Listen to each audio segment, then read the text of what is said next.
كده أفضل. Okay, so Bismillah, today we're going to be talking about common pediatric rheumatological disorders. We'll be addressing 3 disorders. You can flip. Okay, so we'll discuss juvenile idiopathic arthritis. What's the definition? What are the types of it? And systemic lupus erythematosus and henoch-conine purpura, the HSP. So GIA, there are other names for it. It can be called juvenile rheumatoid arthritis or juvenile chronic arthritis. Arthritis is a swelling within the joint or limitation in the range of the joint movement with joint pain or tenderness, which persists for at least 6 weeks. And it is observed by a physician and not due to any mechanical disorders or other identifiable causes. Okay, next. So GIA, it's a group of disorder characterized by chronic arthritis, as we said. It is most common chronic rheumatic illness in children. It's a clinical diagnosis made in children less than 16 years of age with arthritis. The incidence ranges from 1 to 22 per 100,000. Next. So the pathophysiology or the pathogenesis is still not well understood. There is substantial evidence to suggest that GIA is an autoimmune process. So the classification is easier to classify it by the number of joints involvement. So oligoarticular GIA, and then we have polyarticular rheumatoid factor positive, polyarticular rheumatoid factor negative, systemic GIA, psoriatic GIA, and enthesitis-related arthritis or undifferentiated. Okay, so the oligoarthritis is joint involvement less than 5 joints during the first 6 months of the disease. Such patients are at high risk of developing uveitis, especially ANA positive girls. This is a very important point. It's usually like a question area in the exam. So oligoarticular GIA, they are at high risk of developing uveitis, especially the ANA positive girls. It is persistent and extended oligoarticular GIA. Okay, next. This is the uveitis. Okay, next. Polyarticular, which is more than 5 joints. We have rheumatoid factor negative, which is 20 to 30% of those patients, or rheumatoid factor positive, 5 to 10% of those patients. Both types affect girls more frequently than boys. Rheumatoid factor negative patients often develop polyarthritis in early childhood. Okay. Systemic onset juvenile idiopathic arthritis, there is no specific age or gender. At onset, there is extra-articular manifestation including rash, fever, lymphadenopathy, hepatosplenomegaly, and serositis. Usually such patients, the rash develops when the fever peaks. So with the fever, patient will have the rash, and then if the fever subsides, usually it declines. The classic rash is evanescent. Stress or warm bath may exacerbate the rash. Okay, next, this is the rash. Okay, there is a very important life-threatening complication with patients in systemic GIA, and you have to always have high and be alert for this disease. So macrophage activation syndrome, it is characterized by high ferritin, more than 800, any of the 2 following lab criteria, which is low platelets and high aspartate aminotransferase, triglyceride, and low fibrinogen. So once you have these lab results that cannot be explained by other diseases, most likely it is macrophage activation syndrome, and it is very life-threatening. Okay, next. Enthesitis-related arthritis, it is most common in boys older than 8 years of age. It has strong genetic predisposition. The hallmark of the disease is the pain, stiffness, and eventual loss of mobility of the back. So the enthesitis, which is the insertion point of the ligament or the tendon, Think of it as like the more active, it's more common in boys, and the polyarticular, are more common in girls. Okay, next. So this is the enthesis, the ligament or the tendon insertion. This is the point where the inflammation happens. Okay. So psoriatic arthritis. Can you zoom in? Can you guys see? Okay, yeah, that's much better. Thank you. Yes. So the psoriatic arthritis, the peak onset is in mid-childhood. Also, there is extra-articular manifestation, including the rash, nail changes like nail pitting and onycholysis. We'll see it in the next picture, and uveitis. This is very important. Psoriatic arthritis also present with uveitis. This is the nail pitting and the onycholysis. Okay. So the differential diagnosis of arthritis is a very common presentation, and it can present with a lot of diseases. So you can divide it as reactive, which is the post-enteric, or like rheumatic fever or post-streptococcal, inflammatory, like the GIA, inflammatory bowel disease or sarcoidosis. Next. Systemic, like Kawasaki, Paget disease, HSP, serum sickness, SLE, and dermatomyositis. Malignancy, like leukemia, neuroblastoma, and malignant bone tumors. Okay. Infection, it can be septic, osteomyelitis, viral or bacterial sacroiliitis, or benign bone tumors and trauma. So as you can see, it can be anything. You have to keep in mind the presentation, the age of the patient, the gender, the other manifestation with the disease, and the lab results. Okay. Laboratory, there is no specific lab that can confirm the GIA, but you can add it all to formulate the final diagnosis. It can be used to provide evidence of the inflammation or support the clinical diagnosis, and it's a great tool to monitor the treatment response and toxicity. Next. So in the limited joint disease, usually there isn't much of significant lab results except of mild anemia.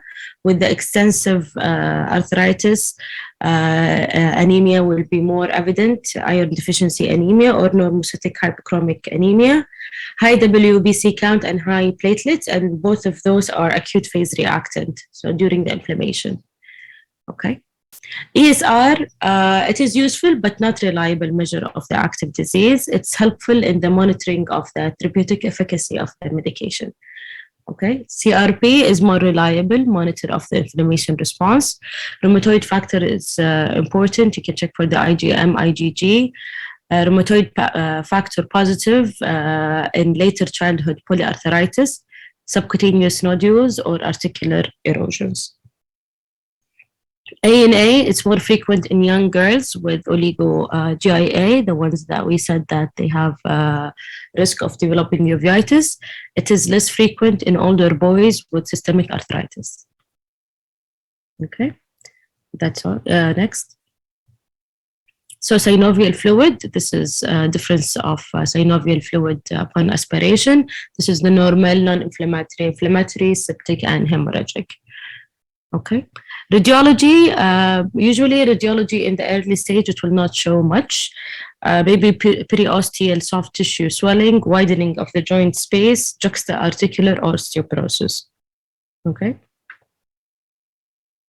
Later changes with more severe disease, you can notice joint space narrowing, erosions, subluxation, ankylosis, or fracture.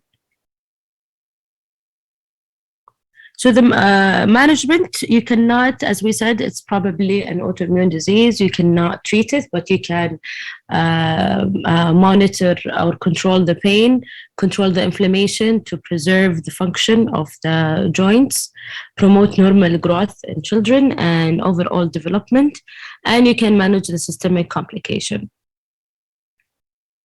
Medication, we can use non-steroidal, usually naproxen is a good medication to treat or monitor, treat the pain. Methotrexate, steroid, it can be systemic or intra-articular or biologic approach. Okay. So this is about the GIA. As we said, you can just keep in mind the differences of the GIA, the joint involvement, who are at high risk of uveitis, um, and that's pretty much it. So SLE, it's a multi-system autoimmune disease, great variability in disease presentation and course. Diagnosis is based on the clinical and lab features consisting with the illness. So there is a criteria. If you suspect the patient having it, they fill 4 out of the 11 criteria, most likely it is SLE. Okay, next. The etiology is unknown, but it is multifactorial. Certain studies showed that there is genetic factors. There is high rate of SLE in monozygotic twins, 14 to 57%. Children with mothers with lupus may have positive test of ANA. Okay. Hormonal factor, the use of estrogen-containing contraceptive agents is associated with increased risk of developing SLE. Immune abnormality. SLE is a disease of abnormality immune regulation. Environmental factors like viruses, ultraviolet light, allergy to medication. As most of autoimmune disease, you might have the ability to actually have the disease. You just need a trigger. So these can be triggers to develop or to present the SLE. Okay, next. Criteria of classification, yes. So requirement, we need 4 or more criteria, at least 1 clinical and 1 laboratory, or biopsy proven lupus nephritis with positive ANA or anti-DNA is sufficient to diagnose for SLE. So here, the clinical criteria, we have acute cutaneous lupus, chronic cutaneous lupus, oral and nasal ulcer is very important during examination to check for ulcers, non-scarring alopecia, arthritis, as we said, serositis, renal involvement, neurological, hemolytic anemia, leukopenia, and thrombocytopenia. Immunologic criteria, we have ANA, anti-DNA, anti-Smith, anti-phospholipid, low complement C3, C4, CH50, direct Coombs test, that cannot be explained by other anemia. There is also, and up to date, there is a very thorough, detailed explanation for the criteria. I will send it to you, Abdullah, so you can share it later on with your colleagues. Okay, next. Clinical criteria, this is the acute cutaneous lupus. As you know, the malar rash is upon the cheeks and the nose. Okay. Next, the chronic cutaneous, subacute cutaneous lupus. It is a non-atrophying, producing photosensitive dermatosis, commonly develops in the sun-exposed areas, in the upper back, shoulders, extensor arms, neck, and upper torso, while the face is often spared. This is the subacute. Okay. This is the chronic cutaneous lupus, which is the discoid rash. Next. Oral ulcers and nasal ulcers. Non-scarring alopecia. Okay, so the arthritis involving 2 or more joints. Go. Serositis, patients with SLE, they can present with pleural effusion, pericardial effusion, pericarditis shown by ECG, in the absence of other causes such as infection or uremia. Renal, you can check urine protein to creatinine ratio or 24-hour urine protein representing 500 milligram protein in 24 hours collection, or the presence of red blood cell casts. Okay. Neurological, we have some patients can present with seizures, psychosis, or mononeuritis multiplex, myelitis, peripheral or cranial neuropathy, or acute confusional state. Of course, in the absence of any other identifiable causes. Okay. Hemolytic anemia, they can have leukopenia, WBC less than 4,000, or lymphopenia less than 1,000. Thrombocytopenia, at least once in the absence of any other known causes. Okay. Immunology, we have ANA above the reference range and anti-double-stranded DNA or anti-Smith. Okay. Antiphospholipid antibody, low complement C3, C4, and CH50, direct Coombs test in the absence of hemolytic anemia. Yes. Treatment, as we said, it is multi-system, so and it is a chronic disease. It cannot there isn't yet a treatment for the SLE, so you have to counsel the patient thoroughly because they have to be careful to maintain their joint mobility, other systems not to be extensively affected. Education, appropriate nutrition, the use of sun protection, immunization, and prompt management of the infection. Okay, non-steroidal, anti-inflammatory, hydroxychloroquine, glucocorticoids, and immunosuppressives. Okay, go on. It's okay. Am I going too fast? Are you guys catching up? لا والله. All right, perfect. So the HSP is the most common pediatric vasculitis. It's clinically presented of a triad that is non-thrombocytopenic palpable purpura, which is this characteristic rash, usually in the buttocks and the lower limbs, colicky abdominal pain, and arthritis. Okay, so pathophysiology, this is important on histopathology, IgA immune complex deposition. This is very important. The major cause of morbidity is the renal involvement. This is the most critical, usually in children between 3 to 15 years. A wide variety of infection may trigger autoimmune disease, such as HSP. Okay. So the skin involvement, it is presented in 95 to 100% in patients with HSP. It might begin as urticaria, but it will and most likely progress to a dramatic purpular non-blanching lesion.